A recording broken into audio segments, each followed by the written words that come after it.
আসসালামু আলাইকুম প্রিয় ফুটবল ফ্যান্স। আপনারা নিশ্চয়ই জানেন যে সময়টা এখন এল ক্লাসিকোর বাংলাদেশ সময় অনুযায়ী আজ রাত 8:15 ক্যাম্প নুতে বার্সেলোনা বনাম রিয়াল মাদ্রিদের পরম আরাধ্য এই ম্যাচটা কিন্তু আমাদের সামনে অপেক্ষা করছে। নিশ্চয়ই আপনারা ম্যাচটা দেখবেন। আর সেই ম্যাচটার আগে আমার চোখে 5টা ডিসাইডিং ফ্যাক্টর, অর্থাৎ এই ম্যাচের ভাগ্য নির্ধারণ করার জন্য কোন 5টা পয়েন্ট সবচেয়ে বেশি করে ইম্পর্টেন্ট হতে পারে আমার কাছে যেটা মনে হচ্ছে সেটা আপনাদের সঙ্গে শেয়ার করে দিতে যাচ্ছি। কমেন্ট বক্সে আপনারা আপনাদের মন্তব্য জানাবেন। এই মুহূর্তে নাম্বার 1 ডিসাইডিং ফ্যাক্টর হিসেবে আমি বলবো বার্সেলোনার ডিফেন্স বনাম রিয়াল মাদ্রিদের অ্যাটাক লাইনের কথা। বার্সেলোনার ভঙ্গুর ডিফেন্সের বড় ধরনের একটা পরীক্ষা নেবে করিম বেনজেমা এবং ভিনিসিয়াস জুনিয়রের রিয়াল মাদ্রিদের এই অ্যাটাক লাইন। করিম বেনজেমা এবং ভিনিসিয়াস জুনিয়র দুজনেই কিন্তু যাদের দেখা পাচ্ছেন, বেনজেমা তো রীতিমতো সাপ্লাইম ফর্মে রয়েছেন, লা লিগা ক্যাম্পেইনে 8টা ম্যাচে 9টা গোল করে ফেলেছেন। অন্যদিকে ভিনিসিয়াস জুনিয়র 8টা ম্যাচে 5টা গোল করেছেন। সব মিলে বার্সেলোনার ডিফেন্সটা বড় ধরনের একটা পরীক্ষার মুখে পড়তে যাচ্ছে এবং শেষ পর্যন্ত রিয়াল মাদ্রিদের অ্যাটাকের বিপক্ষে বার্সেলোনা ডিফেন্ডাররা কেমন পারফর্ম করেন সেটা দিয়ে কিন্তু ম্যাচের গতিপথ একেবারে নির্ধারিত হয়ে যেতে পারে। করিম বেনজেমা যেমন সেন্টারে থেকে একটা থ্রেড ক্রিয়েট করবেন, সেন্টার ব্যাকদেরকে বিজি রাখবেন, তেমনি রাইট ব্যাক হিসেবে বার্সার যে প্লেয়ারটা থাকবেন ভিনিসিয়াস জুনিয়র সাম্প্রতিক ফর্ম বিবেচনা করে তার বড় ধরনের পরীক্ষা নেবেন। সেক্ষেত্রে হয়তোবা অস্কার মিনগেজেকে রোনাল্ড কোম্যান শেষ পর্যন্ত বাছাই করে নেবেন। কিছুটা হলেও ডিফেন্সিভ মেন্টালিটির এই রাইট ব্যাক যদি শুরু করেন কিংবা তার বদলে যে শুরু করেন না কেন, ভিনিসিয়াস জুনিয়রকে কি আটকানো যাবে? আর সেন্টার ব্যাকেরও কি শেষ পর্যন্ত করিম বেনজেমাকে মার্ক করে রাখতে পারবেন কিনা সেটাও একটা বড় ধরনের প্রশ্ন হয়ে থাকবে। সেকেন্ড ডিসাইডিং ফ্যাক্টর হিসেবে আমি নিঃসন্দেহে বলবো করিম বেনজেমার নাম। একেবারে ক্যারিয়ারের সেরা ফর্মে রয়েছেন, লা লিগা ক্যাম্পেইনে অলরেডি 8টা ম্যাচ খেলে 9টা গোল এবং 7টা অ্যাসিস্ট করে ফেলেছেন, অর্থাৎ 8 ম্যাচে 16 গোলে সরাসরি অবদান রেখেছেন।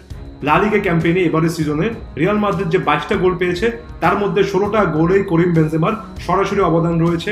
আর এটাই বলে দিচ্ছে যে বেনজেমা এই মুহূর্তে কত বড় একটা ফ্যাক্টর হতে পারেন। এই ম্যাচটা একাই করিম বেনজেমা শেষ করে দিতে পারেন। এল ক্লাসিকোতে তার 10টা গোল রয়েছে, সেটাও কিন্তু তার পক্ষে সাফাই গাইবে। তাই করিম বেনজেমা দিন শেষে বিশাল একটা ফ্যাক্টর হতে পারে। পরবর্তী আমি যে ফ্যাক্টরটা বলবো, এমন দুজন প্লেয়ারের কথা বলবো তাদেরকে আপনারা হয়তোবা মাঠের মধ্যে একেবারে স্টার প্লেয়ার হিসেবে খুঁজে পাবেন না, তবে অনেক বেশি করে কার্যকর তাদের খেলা, একেবারে ক্রুশাল পয়েন্ট। সেটা হচ্ছে মিডফিল্ডে পিভোটাল রোলে সার্জিও বুস্কেটস বনাম ক্যাসেমিরো।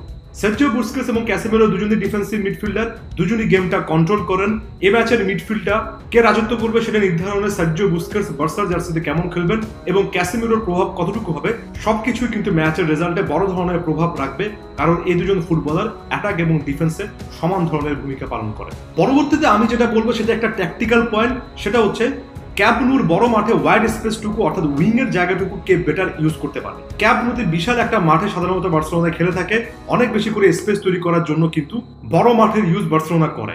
আর বড় মাঠ মানে 4-3-3 ফরমেশনে শেষ পর্যন্ত দুই উইংয়ে যে উইঙ্গাররা খেলবেন তারা কেমন পারফর্ম করবেন, অর্থাৎ ম্যাচটা কতটুকু স্ট্রেচ করতে পারবেন, সেন্টারে অনেক বেশি করে ক্রাউড তৈরি না করে দুই উইংয়ে ম্যাচটা নিয়ে গিয়ে কিভাবে উইং থেকে আক্রমণ করবেন সেটা কিন্তু ম্যাচের গতিপথ অনেকটুকু নির্ধারণ করে দেবে। বার্সেলোনাতে যখনই ক্যাম্প নুতে খেলা হচ্ছে রোনাল্ড কোম্যান কিন্তু সার্জিও দেসকে রাইট উইঙ্গার হিসেবে খেলাচ্ছেন। এর পেছনে মূল কারণ ওসমান দেমবেলে ছাড়া একাদশে কিন্তু রাইট উইঙ্গার কেউ নেই, সেজন্য সার্জিও দেসের সার্ভিসটুকু লাগছেই। এর পাশাপাশি ভিনিসিয়াস রয়েছেন, রদ্রিগো রয়েছেন, অপর ফ্ল্যাঙ্কে আনসু ফাতি কিংবা মেমফিস ডিপের মধ্যে একজন থাকবেন। তারাও কিন্তু শেষ পর্যন্ত ফ্ল্যাঙ্কটুকু কতটুকু ইউজ করতে পারবেন, অর্থাৎ দুই উইং এর স্পেস কতটুকু ইউজ করবেন সেটার উপর ম্যাচের অনেক কিছু নির্ভর করবে। আরো একবার বললাম, last but not the least, Ansu Fati. 5 নম্বর ফ্যাক্টর হিসেবে আমি কিছুটা হলেও সাহস করে আনসু ফাতির নামটাই বলবো। আনসু ফাতি বার্সেলোনার ইতিহাসে অনেক প্রথমের জন্ম দিয়েছেন, তারপরও লা লিগা ক্যাম্পেইনে তিনি যে এল ক্লাসিকোতে বড় বড় কিছু করে দেখিয়েছেন সেটা বলার সুযোগ নেই। তবে এতটুকু বলে এটাও বলছে যে শেষবার যখন লা লিগা ক্যাম্পেইনে এই ঘরের মাঠে বার্সেলোনা খেলেছিল সেখানে কিন্তু আনসু ফাতি গোল পেয়েছিলেন। আর তার চেয়ে বড় কথা, বার্সেলোনা বর্তমানে যে ধরনের সিস্টেমে খেলছে সেই সিস্টেমে একটা ম্যাচে, বিশেষ করে এই ধরনের বড় ম্যাচে বার্সেলোনার ডিফেন্স মিডফিল্ড অ্যাটাক লাইন অর্থাৎ প্রতিটা ডিপার্টমেন্টে বার্সেলোনা ভালো খেলবে এটা খুব একটা বেশি করে মনে হচ্ছে না, বরঞ্চ সাম্প্রতিক সময়ে বার্সেলোনা প্রায় ওয়ান ম্যান শো হয়ে যায়। বছরের পর বছর লিওনেল মেসি একাই গেম বের করেছেন, এমন চিত্র কিন্তু আমরা দেখেছি।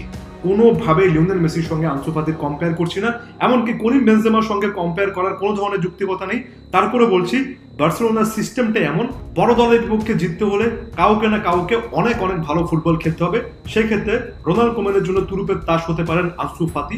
আনসু ফাতি যদি তার প্রতিভার ঝলকটুকু দেখাতে পারেন তাহলে হয়তোবা এই ম্যাচে বার্সেলোনা ফেভারিট হিসেবে শুরু না করলেও শেষ পর্যন্ত ম্যাচটা নিজেদের দিকে নিয়ে আসতে পারে। এটা হচ্ছে আমার চোখে 5টা ডিসাইডিং ফ্যাক্টর। কমেন্ট বক্সে আপনারাও জানাবেন এর সঙ্গে আপনারা কতটুকু একমত, এর বাইরে আর কি যুক্ত করতে চান।